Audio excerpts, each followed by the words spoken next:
Ma petite amie avait dit qu'elle partait en voyage d'affaires pour le week-end.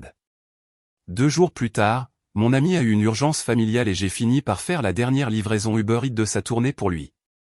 Quand la porte s'est ouverte à une adresse bien trop familière en plein centre-ville, elle se tenait là, vêtue de sa chemise. Elle s'appelait Chloé. Nous étions ensemble depuis 2 ans, et elle vivait dans mon appartement depuis 1 an. En apparence, tout allait bien, mais en dessous, il y avait toujours ce courant d'anxiété avec elle. Ce sentiment que j'étais constamment jugé selon une norme invisible. Elle était obsédée par les apparences, les bonnes personnes, les bons restaurants, le bon tout. J'avais toujours l'impression d'être un élément dans la vie parfaite qu'elle essayait de construire, pas un partenaire. Les derniers mois, elle était devenue distante. Toujours sur son téléphone avec un petit sourire que je ne partageais pas. Jeudi dernier, elle est rentrée à la maison avec une grande nouvelle. Son entreprise l'envoyait en séminaire de leadership obligatoire. C'était dans une ville à environ 3 heures de route, et elle serait partie du vendredi matin au dimanche soir. Elle a fait passer cela pour une affaire importante, une étape majeure pour sa carrière.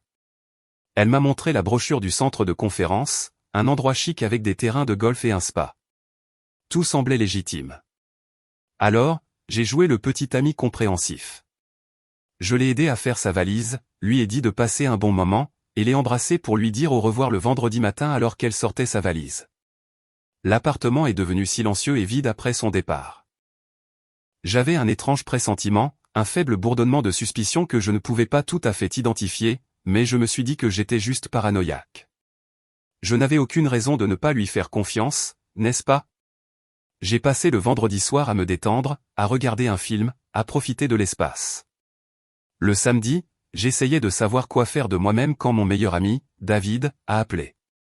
David travaille de 9h à 17h en semaine, mais il fait Uber Eats le week-end pour rembourser ses prêts étudiants plus rapidement. Il était en pleine tournée et s'ennuyait à mourir. Il m'a demandé si je voulais l'accompagner quelques heures, juste pour passer du temps et lui tenir compagnie. Je n'avais rien de mieux à faire, alors j'ai accepté. C'était mieux que de rester assis dans mon appartement silencieux à penser au voyage d'affaires de Chloé. Nous avons passé les heures suivantes à rouler, à écouter de la musique et à plaisanter comme nous le faisons toujours. C'était un samedi après-midi parfaitement normal et sans incident. Nous étions sur notre dernière livraison d'un coup de feu du dîner quand le téléphone de David a sonné. C'était sa sœur. Sa mère avait glissé et était tombée, et ils étaient en route pour les urgences. Ce n'était pas mortel, mais elle souffrait beaucoup, et il devait s'y rendre immédiatement. Il a paniqué instantanément. Il a garé la voiture, le visage pâle. « Mon vieux, il faut que j'y aille », a-t-il dit, tremblant un peu. « Mais j'ai cette dernière commande. Le client l'attend. Je ne peux pas simplement l'annuler. » Il m'a regardé, les yeux suppliants. « Pourrais-tu me rendre un énorme service et déposer ça ? L'adresse n'est qu'à 10 minutes d'ici. Je te devrai une fière chandelle. »« Bien sûr, mon vieux, » ai-je dit immédiatement. « Ne t'inquiète même pas. Va être avec ta mère. » Il m'a remercié, a sauté de la voiture et est parti en courant dans la rue pour prendre un taxi. Je me suis glissé sur le siège conducteur de sa berline usée, l'odeur de centaines de repas différents flottant dans l'air. J'ai pris son téléphone. Il a 2 téléphones, un pour Uber Eats seulement, j'ai regardé l'application Uber Eats et j'ai mis l'adresse dans mon GPS. Le nom sur la commande était simplement Alexandre. L'adresse était celle d'un nouvel immeuble de condo de grande hauteur en centre-ville. L'une de ces tours de verre flashy qui venait d'être achevée il y a quelques mois. J'ai reconnu la rue. Ce n'était pas loin de mon lieu de travail. J'ai pensé que ce serait une livraison rapide et facile. J'ai trouvé l'immeuble, me suis garé illégalement pendant 1 minute et j'ai pris le sac en papier scellé sur le siège passager. Le concierge dans le hall m'a indiqué les ascenseurs et je suis monté au 27e étage. J'ai trouvé l'appartement et j'ai sonné. J'entendais de la musique à l'intérieur. Je suis resté là un instant, déplaçant le sac dans ma main, prêt à faire la politesse de la remise et à retourner à la voiture de David. La porte s'est ouverte et mon monde a basculé. C'était Chloé, ma Chloé, la petite amie qui était censée être à 3 heures de route, à un séminaire de leadership. Elle portait une chemise d'homme froissée, bleue, trop grande. Elle était déboutonnée, juste assez pour montrer qu'elle n'avait rien en dessous. Ses cheveux étaient en bataille. Le genre de désordre qui arrive quand on a passé la journée au lit. Pendant une fraction de seconde, elle ne m'a pas reconnu. Elle a juste vu un livreur. Puis ses yeux se sont fixés et la couleur a fui son visage. Derrière elle, un homme est entré dans l'embrasure de la porte, torse nu, frottant une serviette sur ses cheveux mouillés. Il était grand, athlétique, avec un air suffisant.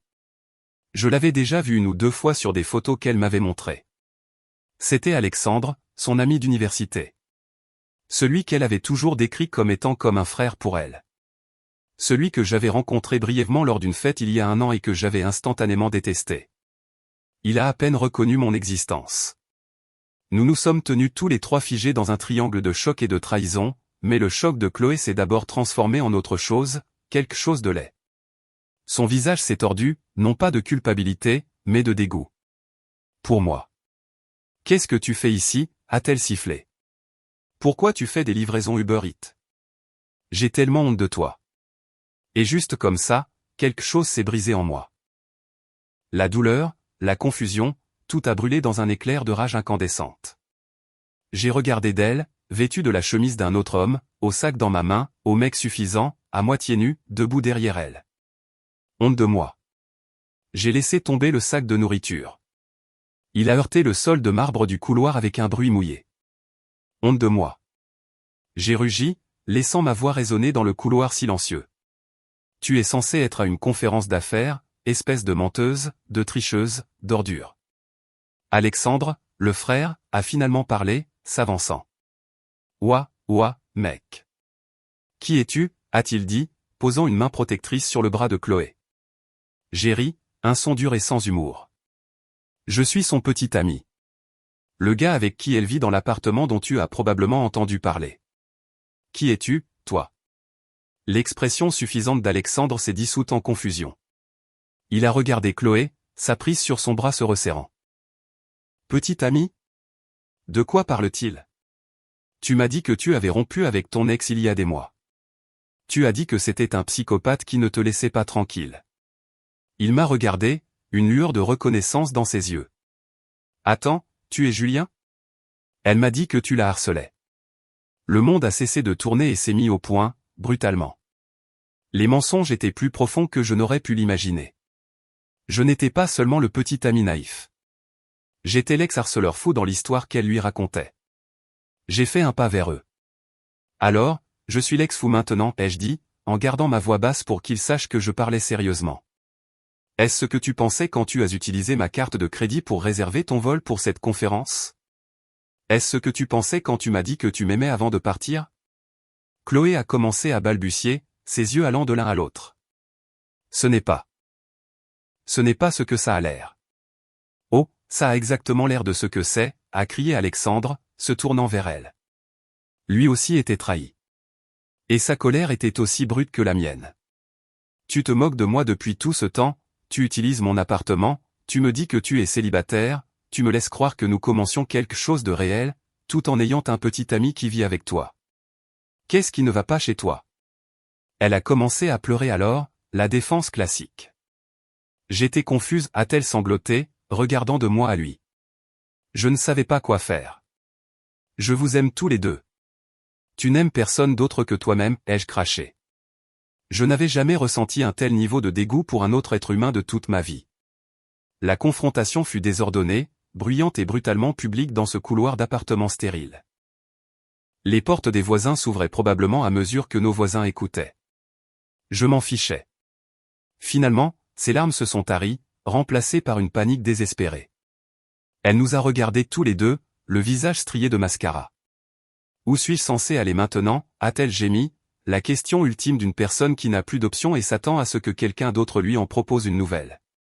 Je l'ai regardé, debout dans la chemise d'un autre homme, l'incarnation de sa propre tromperie. Je m'en fiche, ai-je dit d'une voix neutre. Mais tu as jusqu'à demain midi pour enlever toutes tes affaires de mon appartement. Si ce n'est pas parti d'ici là, ça ira sur le trottoir. Elle a tourné ses yeux remplis de larmes et d'espoir vers Alexandre. Il a juste secoué la tête avec dégoût. Tu ne restes absolument pas ici, a-t-il dit, je veux que tu sortes de mon appartement maintenant. Il a tendu la main derrière lui, a pris son sac à main sur une table et l'a jeté dans le couloir. Puis il m'a regardé, puis elle, et a claqué la porte, la laissant seule dans le couloir avec ses mensonges. Je ne suis pas resté pour regarder les retombées. Je me suis juste retourné et je suis parti, la laissant là au milieu du désastre qu'elle avait créé. Je n'ai pas regardé en arrière. La rage était toujours là, mais elle était remplacée par un sentiment glacial de détermination. Ce n'était pas seulement une rupture. C'était une expulsion. Je suis retourné à la voiture de David, les mains tremblantes d'adrénaline. Je l'ai appelé, lui ai raconté ce qui s'était passé. Il était stupéfait. Il m'a dit de prendre sa voiture, de rentrer chez moi et de faire ce que je devais faire. La première chose que j'ai faite en rentrant chez moi a été de changer les serrures. À 22h ce soir-là, toutes les serrures de ma porte étaient neuves. Sa clé n'était plus qu'un morceau de métal inutile. Puis j'ai commencé à faire ses valises, mais je n'ai pas été prudent. Je n'ai pas utilisé ces valises fantaisie. Je suis allé dans le placard où nous gardions une réserve de sacs poubelles noirs très résistants. Je les ai sortis et j'ai commencé à effacer son existence de ma vie. Vêtements, chaussures, maquillage, livres, tout est allé dans les sacs. J'ai travaillé comme une machine, alimentée par une fureur froide et méthodique. À 2h du matin, son côté du placard était vide. Ses tiroirs étaient nus. Le comptoir de la salle de bain était débarrassé de ses innombrables bouteilles et pots. C'était comme si elle n'avait jamais été là. J'ai empilé tous les 30 sacs près de la porte d'entrée. Ses appels et ses SMS avaient commencé vers 21h ce soir-là. Un barrage incessant de messages frénétiques. Je n'en ai pas répondu un seul. J'ai juste laissé mon téléphone vibrer jusqu'au silence. Puis sont venus les emails, de longues plaidoiries et accusations décousues. Je les ai supprimés sans les lire. Elle s'est présentée à l'appartement vers minuit, juste au moment où je fermais le dernier sac. Ma caméra de porte m'a envoyé une notification sur mon téléphone. J'ai regardé le flux en direct alors qu'elle essayait sa clé, sa confusion se transformant en panique, puis en rage. Elle a commencé à frapper à la porte, hurlant mon nom. Je me suis juste assis sur mon canapé dans le noir, regardant le film silencieux de son effondrement. Après 20 minutes, elle a finalement abandonné et s'est effondrée dans le couloir, un tas vaincu. C'est alors que je lui ai envoyé un seul SMS. Tes affaires sont faites. Elles seront sur le trottoir devant l'immeuble demain matin à 8h. Un camion est prévu pour emporter toute propriété abandonnée à 12h05. Sois là ou non. Cela ne me fait aucune différence. Puis j'ai bloqué son numéro. Le lendemain matin, à 8h pile, j'ai commencé à descendre les sacs dans l'ascenseur de service. Cela a pris 4 voyages. Je les ai empilés sur le trottoir. Une petite montagne de plastique noir qui représentait 2 ans de ma vie. Je suis remonté à l'étage et j'ai regardé par ma fenêtre. Un peu après 9h, une voiture s'est arrêtée. C'était sa meilleure amie, Laura, une autre personne en qui je n'avais jamais vraiment eu confiance. Chloé est sortie du siège passager. Elle avait l'air de ne pas avoir dormi. Elles ont toutes les deux regardé la montagne de sacs poubelles avec horreur. Il leur a fallu près d'1 heure pour tout charger dans le petit SUV de Laura, un processus qui a impliqué beaucoup de bousculades furieuses et de malédictions marmonnées. Alors qu'elle s'éloignait, je n'ai rien ressenti. Ni tristesse, ni regret, juste du vide. La vraie guerre, bien sûr, a commencé quelques jours plus tard. L'histoire qu'elle et Laura ont commencé à répandre était un chef-d'œuvre de fiction. Dans leur version, j'étais le monstre. J'avais été jaloux et contrôlant pendant des mois. J'avais d'une manière ou d'une autre retrouvé sa trace chez son amie où elle restait pour prendre ses distances avec moi. Et puis j'étais arrivé dans une rage violente, l'avais agressée et l'avais jetée dehors avec rien d'autre que les vêtements qu'elle portait. J'ai commencé à recevoir des SMS d'amis communs me demandant ma version de l'histoire. Je savais qu'un simple démenti ne suffirait pas. J'avais besoin de preuves. Et puis, comme un cadeau du ciel, j'ai reçu un SMS d'un numéro inconnu. C'était Alexandre. Son SMS était court et direct. Salut mec, c'est Alexandre. Je suis désolé pour tout ça. Chloé est folle. Elle a dit aux gens que nous nous étions tous les deux attaqués. C'est un mensonge et tu le sais. J'ai tous les SMS d'elle des derniers mois où elle me disait qu'elle était célibataire et que son ex-fou la harcelait. Si tu as besoin de moi pour te soutenir, je le ferai. Cette femme est toxique. C'était ça. C'était la preuve irréfutable. J'ai fait une capture d'écran de son SMS. Je l'ai transféré avec une simple phrase d'explication de ma part à tout notre groupe d'amis communs.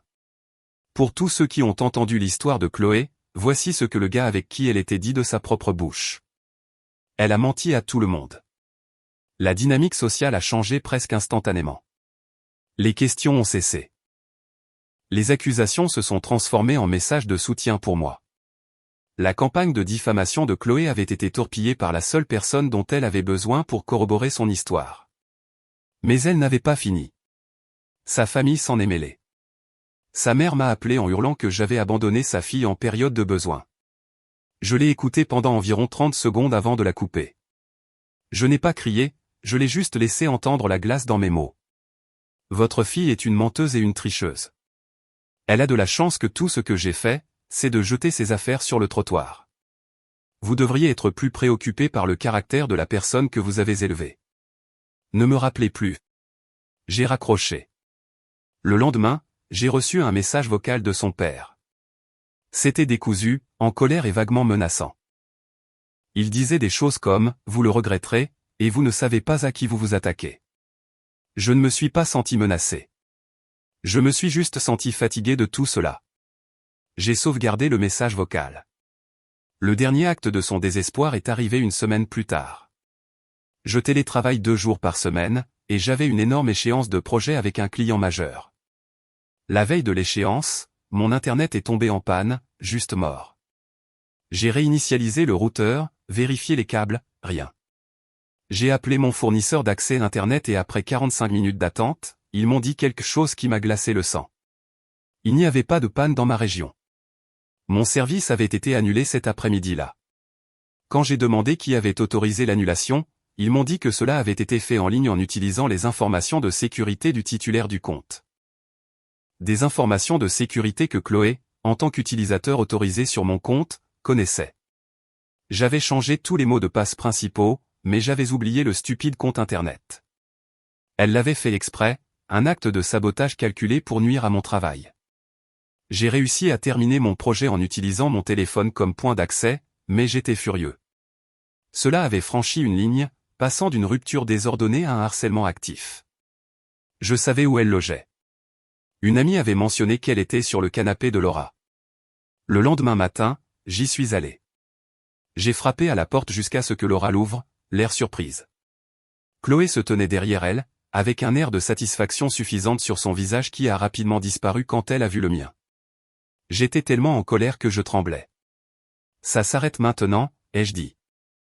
J'ai levé mon téléphone et j'ai diffusé le message vocal menaçant de son père. Leurs yeux se sont écarquillés. Puis hier soir, mon Internet a été mystérieusement annulé la veille d'une échéance professionnelle majeure. Un acte de sabotage qui aurait pu me coûter mon emploi. J'ai fait un pas en avant et elles ont toutes les deux reculé instinctivement. Voici ce qui va se passer. Vous, vos amis et votre famille allez me laisser tranquille pour toujours. Si je reçois un autre appel téléphonique, un autre SMS, ou si ne serait-ce que mon compte Netflix est mystérieusement déconnecté, je prends ce message vocal avec les relevés téléphoniques de votre harcèlement et une déclaration sous serment concernant le sabotage Internet, et je vais à la police pour demander une ordonnance restrictive. Me comprenez-vous? Elles étaient toutes les deux pâles, silencieuses. La réalité des conséquences légales était quelque chose qu'elles n'avaient pas envisagé. Chloé a essayé une dernière fois, la voix cassée, les larmes commençant à couler. Mais Julien, j'ai fait une erreur. Et nous? Je l'ai juste regardée. La femme que j'avais autrefois aimée et pour qui je ne ressentais plus que pitié et dégoût. Il n'y a pas de nous, ai-je dit.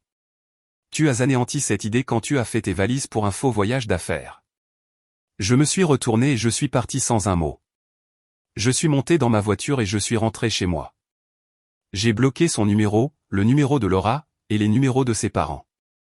Je me suis assis dans mon appartement silencieux et propre, le silence étant un soulagement bienvenu.